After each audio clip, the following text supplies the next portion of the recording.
Let's dive into asynchronous operations in Node.js.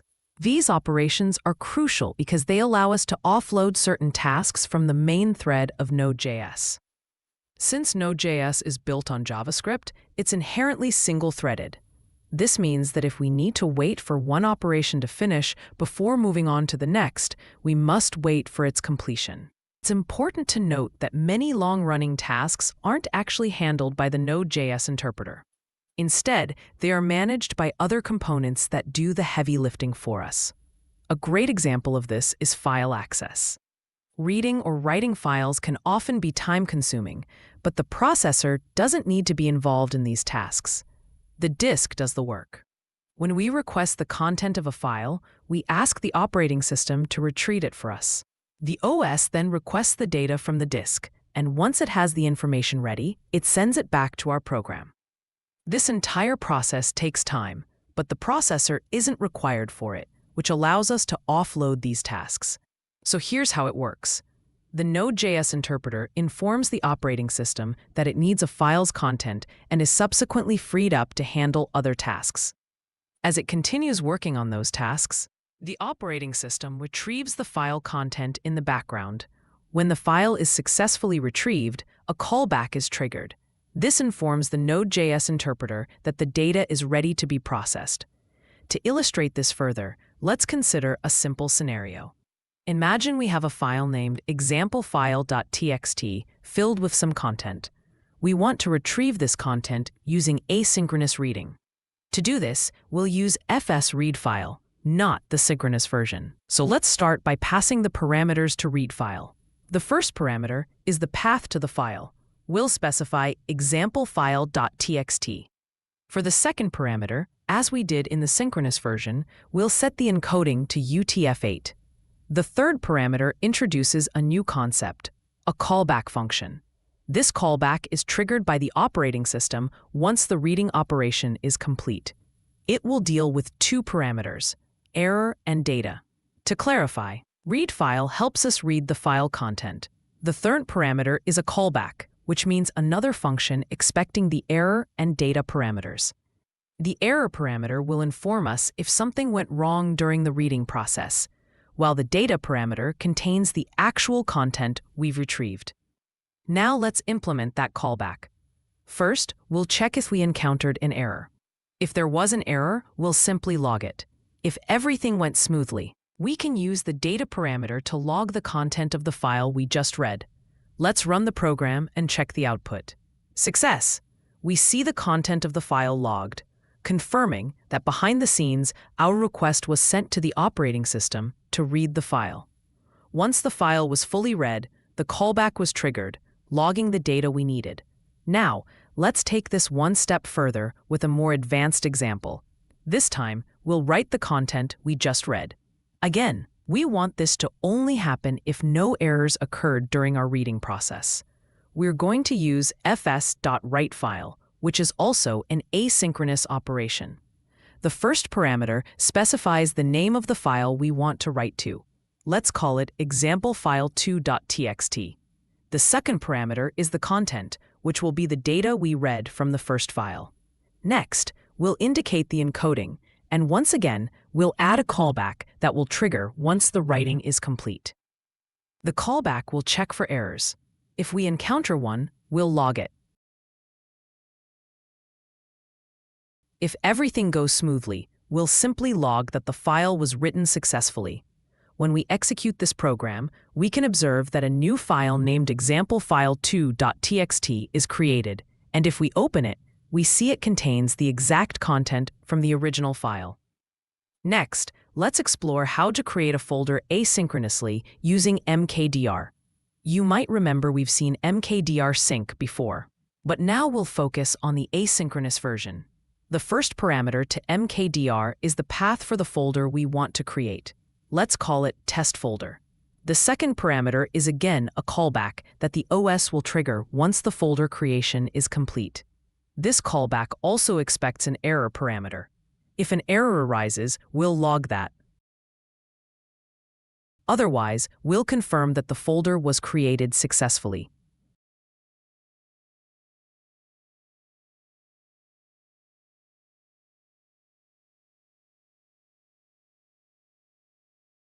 For another advanced example, let's chain our asynchronous calls. Once test folder is created successfully, we can create a subfolder within it if there are no errors. For this, we'll use path join to concatenate test folder with test subfolder. We'll initiate the second mkdir call as part of the first callback. Once again, we'll manage any potential errors that arise during this operation.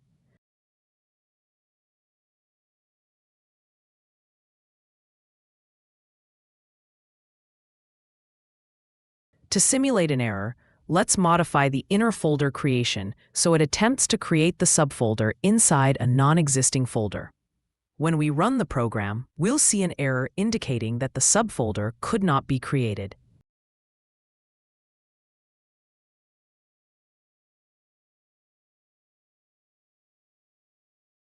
In case the outer folder is absent, we can add an auctions object with a key called recursive set to true, enabling the creation of both the outer and inner folders in one go.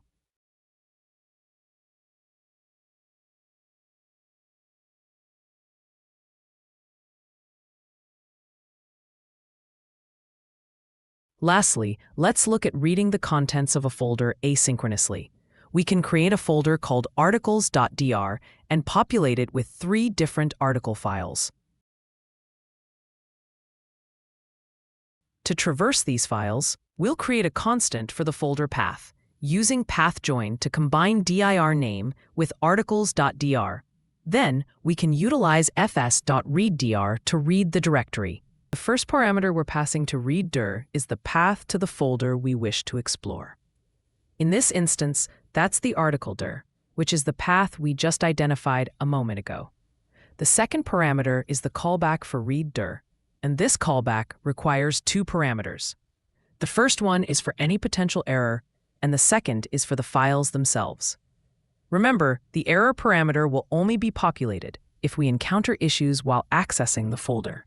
So, let's first check if the error is defined. If it is, we'll log it and return. If there's no error, that means we've successfully accessed the files within the folder. Now that we know we're all set, we can loop through the files one by one using the for-each method on the files array that we received as the second parameter of the callback. For each of these files, let's start by logging their names. If we run the program now, we'll see the names of the 3 files: Article 1, Article 2, and Article 3.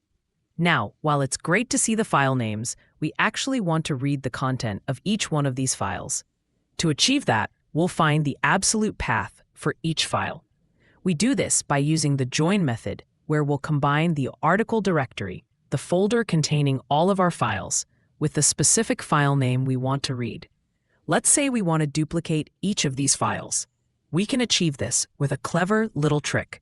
First, we need to find the extension of each file using the path.xtname function, where we pass in the file name as the parameter. This function will help us determine the file's extension. Next, let's identify the path for the duplicated file. We can do this by replacing the extension we found with a suffix named duplicate, followed by the original file's extension. So for example, if our original file is named article1.txt, we'll change .txt to become duplicate.txt. Now that we have both the path to the original file and the path to the new duplicated file, we can use fs.copyFile to create the copy. We'll be copying the file from the original path to the new file path. Since copyFile is an asynchronous function, we need to include a callback as its last parameter, which expects 1 parameter, the error. If any error occurs, we'll log that. If there's no error, we know the duplication was successful, and we can log an appropriate message indicating that. After running the program, we'll see that the first article file was indeed duplicated, as were the second and third. And if we check the project tree, we can confirm that the duplicated versions of each file are now present. Now, there's one last thing I'd like to mention about working with callbacks in Node. This applies not only to asynchronous operations, but to all callbacks. They are always pushed to the end of the execution queue. Let me illustrate this with an example using a simple synchronous program that has 3 logs. We'll log first, second, and third. Since this program runs from top to bottom synchronously, we will see first, followed by second, and finally, third. Now, let's say we want second to no longer be part of that synchronous sequence. We can do this using the setTimeout function. You might already know that this will delay the execution of a command based on the time we specify as the second parameter to set timeout. So with setTimeout, we'll pass in a callback as the first parameter and the delay time as the second. When we run the program like this, second will appear as the last log, which is to be expected since it's delayed by 100 milliseconds. So we'll see first, and because second is delayed, third will come next, and lastly, we'll see second. Now, even if we change the delay to 0 and rerun the program, we still observe the same outcome. This might be a bit puzzling initially, as one might expect to see second immediately since there's no delay. However, that's not how it works. The reason second doesn't appear right away is because it's a callback, and callbacks are consistently pushed to the back of the execution line. Thus, the main command gets executed first, and only after that does the callback get triggered. This is a crucial detail to keep in mind whenever we're working with functions that utilize callbacks.